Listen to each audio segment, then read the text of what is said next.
तोते टीचर के स्कूल में सभी छोटे पक्षी अपनी क्लास में बैठे हुए थे। टीचर टीचर, बहुत गर्मी लग रही है, क्या आप हमारी क्लास में एक पंखा नहीं लगवा सकते? बेटी, मैंने कई बार सरकार को खत लिखा है, लेकिन कोई नहीं सुनता।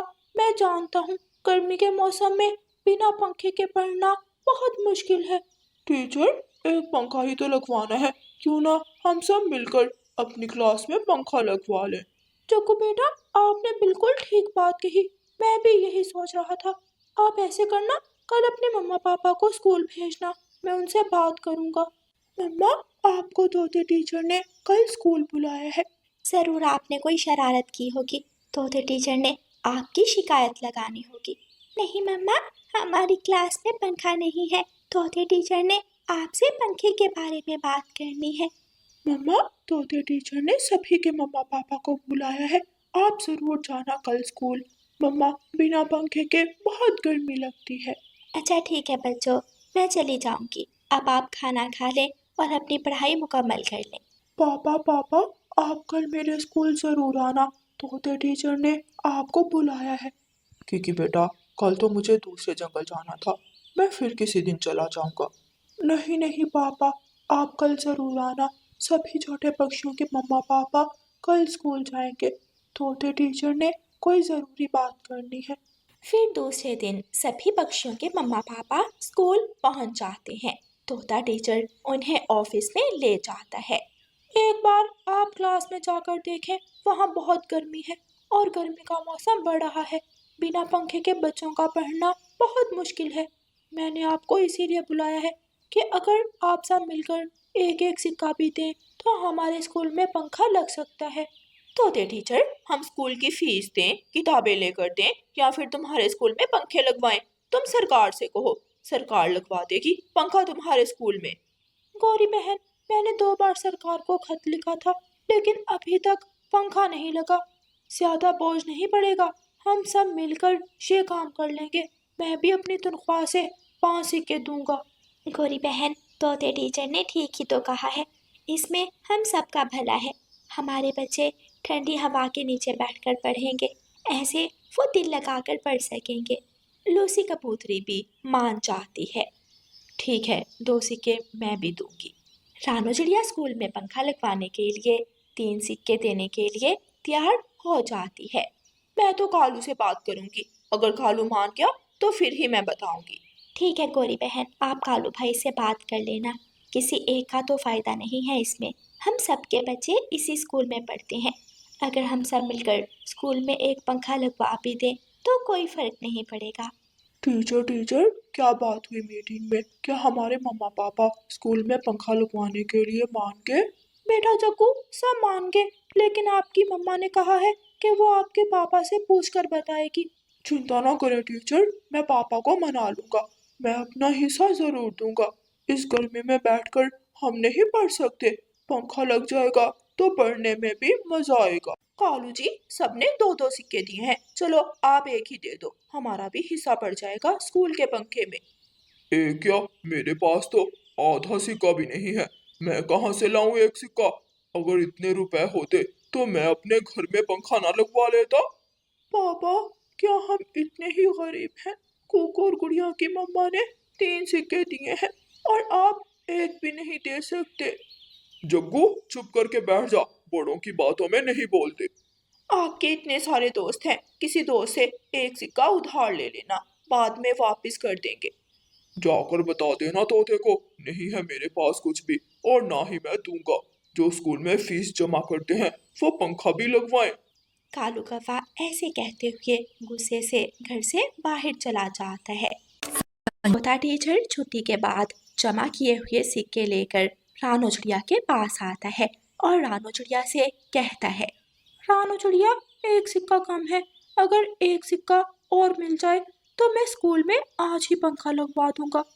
मेरे पास तो और सिक्का नहीं है तोते भैया। क्या कालू कौवे और गौरी कौवी ने कुछ नहीं दिया? नहीं, उन्होंने तो कुछ देने से साफ मना कर दिया। ठीक है तोते भैया, आप मेरे साथ बुलबुल के पास चलें, बुलबुल हमारी मदद ज़रूर करेगी। बुलबुल नेकी के कामों में हिस्सा ज़रूर डालती है। फिर रानू चिड़िया तोते टीचर को साथ लेकर बुलबुल के घर चली जाती है। बुलबुल बहन, मैं जानती हूँ आपने पहले ही 2 सिक्के जमा करवा दिए हैं, लेकिन पंखा खरीदने के लिए 1 सिक्का कम है। अगर आप 1 सिक्का और दे दें तो बाद में मैं आपको वापस कर दूंगी। चिड़िया बहन, स्कूल में पंखा हम सबके लिए ज़रूरी है। मेरा भी बेटा उसी स्कूल में पढ़ता है। ये लें, आप 1 सिक्का मुझसे ले लें और बाद में वापस करने की ज़रूरत भी नहीं है। तोता टीचर खुश हो जाता है। तोता टीचर स्कूल में पंखा लगवाने के लिए बहुत कोशिश कर रहा था। तोता सीधा इलेक्ट्रॉनिक्स की दुकान पर जाता है और वहाँ से एक पंखा खरीद लेता है। वाह! आज तो क्लासरूम में मज़ा ही आ गया। ठंडी हवा के सामने बैठकर पढ़ना बहुत अच्छा लग रहा है। बच्चों, ये सब आपकी कोशिश और मेहनत की वजह से हुआ है। जग्गू बेटा, कोई बात नहीं। अगर आपके मम्मा पापा ने पंखा खरीदने के लिए सिक्का नहीं दिया, फिर भी ये क्रेडिट आपको ही जाता है, क्योंकि ये सब करने का मशवरा आपने ही दिया था। टीचर, मैं शर्मिंदा हूँ कि मेरे पापा ने स्कूल में पंखा लगवाने के लिए हिस्सा नहीं डाला। मैं जब पढ़ लिख जाऊंगा तो अपने स्कूल के हर क्लासरूम में एक एक पंखा लगवाऊंगा। जग्गू की बात सुनकर सभी छोटे पक्षी क्लैपिंग करते हैं। कालू कौवा, जो आलसी और कामचोर था, अपने दोस्त भूरे कौवे के पास बैठा हुआ था। यार कालू, अगर मेरे पास 100 रुपए होता तो मैं शहर वाले जंगल मेला देखने जाता। क्या क्या शहर वाले जंगल में मेला लग रहा है? मैं भी जाऊंगा। मैं भी मेला देखने तुम्हारे साथ जाऊंगा। मेरे पास तो पैसे नहीं है। अगर तुम्हारे पास है तो ठीक है, हम दोनों चले जाते हैं। यार भूरे, हमने हमेशा चोरी की है। इस बार भी कोई ना कोई चोरी कर लेते हैं, जिससे हमारे पास इतने पैसे तो आ ही जाएंगे कि हम दोनों शहर जाकर मेला देख सके। कुछ दिनों पहले तोते टीचर ने अपने स्कूल में पंखा लगवाया था। चल कालू, हम वो पंखा चोरी कर लेते हैं। फिर उसी रात कालू कौवा आधी रात को अपने घर से निकलने की तैयारी करता है। कालू, रात के इस वक्त तुम कहाँ जा रहे हो? मुझे एक जरूरी काम याद आ गया। मैं अभी थोड़ी देर बाद आता हूँ। कालू कौवा घर से निकलता है और अपने दोस्त भूरे कौवे के पास चला जाता है। फिर भूरा कौवा और कालू कौवा रात के अंधेरे में तोते टीचर के स्कूल पहुंच जाते हैं। भूरा कौवा पंखा खोलता है। यार भूरे, तुम ये पंखा अपने घर ले जाओ और सुबह बेच देना। अगर मैं घर लेकर गया तो गोरी को पता चल जाएगा।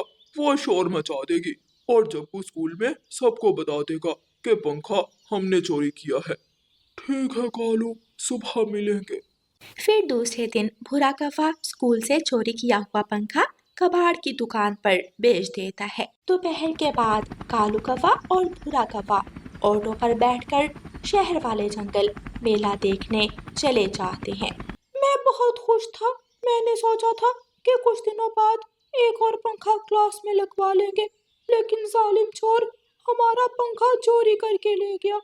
टीचर, वो चोर बहुत जालिम होगा, जिसने ये भी ना सोचा कि छोटे बच्चों का पंखा चोरी करना कितना बड़ा पाप है। पक्षी तो ऐसे कामों में हिस्सा डालते हैं। वो कैसा चोर पक्षी होगा जो हमारे स्कूल से पंखा ही चोरी करके ले गया? ऐसे चोर को कड़ी से कड़ी सजा मिलनी चाहिए। तोता टीचर और सभी छोटे पक्षी बहुत परेशान थे। आज फिर वो सख्त गर्मी में बिना पंखे के ही बैठे हुए थे। गुड़िया और कुकू अपनी मम्मा को बताते हैं कि स्कूल से पंखा चोरी हो गया है। बहुत गलत किया, उस चोर ने बहुत गलत किया। बच्चों, अब तो दोबारा क्लास में पंखा नहीं लगेगा। पहले ही बहुत मुश्किल से एक एक सिक्का इकट्ठा किया था। मम्मा, आज तो मेरा क्लास में इतना दिल घबरा रहा था, मैं बेहोश होने वाली थी। मम्मा, अगर ऐसे ही गर्मी बढ़ती रही तो हम स्कूल नहीं जाएंगे, क्योंकि बिना हवा के क्लासरूम में बैठना बहुत मुश्किल है।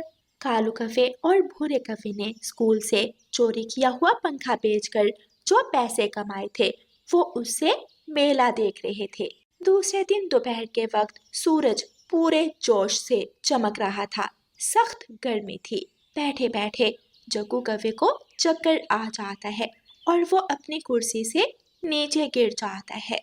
तोता टीचर और सभी छोटे पक्षी जग्गू के गिर्द इकट्ठे हो जाते हैं। हटो बच्चों, थोड़ा थोड़ा पीछे हट जाओ, जग्गू को हवा लगने दो, शायद जग्गू ज्यादा गर्मी की वजह से बेहोश हो गया है। जग्गू को बुलबुल के पास पहुंचा दिया जाता है। गोरी कवि, रानो चिड़िया और तोता टीचर पास बैठे थे। गोरी, चुप कर जाओ, मत रो, मैंने दवा दे दी है, 1-2 घंटे तक जग्गू को होश आ जाएगा। तोते टीचर, आपने बहुत मेहनत और कोशिश से क्लास में पंखा लगवाया था, आपने बहुत बड़ा काम किया था। मुझे आज पता चला मेरा बच्चा गर्मी की वजह से बेहोश हो गया, लेकिन वो चोर बहुत जालिम था जिसने स्कूल से पंखा चोरी कर लिया। गोरी कवि नहीं जानती थी कि स्कूल से पंखा तो उसी के पति कालू कौवे ने चोरी किया है। दोपहर के बाद कालू कौवा भी मेला देखकर घर वापस आ जाता है। यार कबूतर, मेरे घर में कोई भी नहीं है। क्या मेरी पत्नी गोरी और मेरे बेटे जग्गू को कहीं देखा है? हाँ, तुम्हारा बेटा जग्गू बुलबुल डॉक्टर के पास है। आज स्कूल में सख्त गर्मी की वजह से तुम्हारा बेटा बेहोश हो गया था। किसी जालिम ने स्कूल से पंखा चोरी कर लिया। बहुत बड़ा पाप किया उस चोर ने। ये सुनकर कालू कौवे के पांव तले जमीन निकल जाती है और वो जल्दी से बुलबुल डॉक्टर की तरफ उड़ता है। कैसा है मेरा बेटा? अब कैसा है? बुलबुल डॉक्टर, मुझे सच सच बता दो, मेरा बेटा होश में आ जाएगा ना? कालू कौवा रो रहा था और बुलबुल डॉक्टर से ऐसे पूछ रहा था। मैंने दवा तो दी थी, लेकिन अभी तक असर नहीं हुआ। अब देखो कब जग्गू को होश आता है। अगर स्कूल में पंखा होता तो आज मेरा बेटा ऐसे बेहोश ना होता। बहुत गलत किया, मैंने बहुत गलत किया जो भूरे कौवे की बातों में आकर स्कूल से पंखा चोरी कर लिया। मैं आप सबसे बहुत शर्मिंदा हूँ। मैं बहुत बड़ा पापी हूँ, मुझे माफ कर दो। कालू कौवा रोए जा रहा था और खुद को ऐसे कोस रहा था। तकरीबन 1 घंटे के बाद जग्गू कौवा होश में आ जाता है। जग्गू के मम्मा पापा बहुत खुश होते हैं और फिर कालू कौवा अपने दोस्तों से वादा करता है कि जैसे भी हो वो स्कूल में पंखा ज़रूर लगवाएगा। प्यारे दोस्तों, आप भी ऐसे नेकी के कामों में बढ़ चढ़कर हिस्सा लिया करें, क्योंकि मिलजुल कर काम करने से हर काम आसान हो जाता है। और प्यारे दोस्तों, इस कहानी को लाइक, अपने दोस्तों के साथ शेयर और चैनल को सब्सक्राइब करना बिल्कुल मत भूलना। आपका धन्यवाद। बारिश छम छम बरस रही थी। बारिश का मौसम किसी के लिए खुशियाँ लेकर आया था तो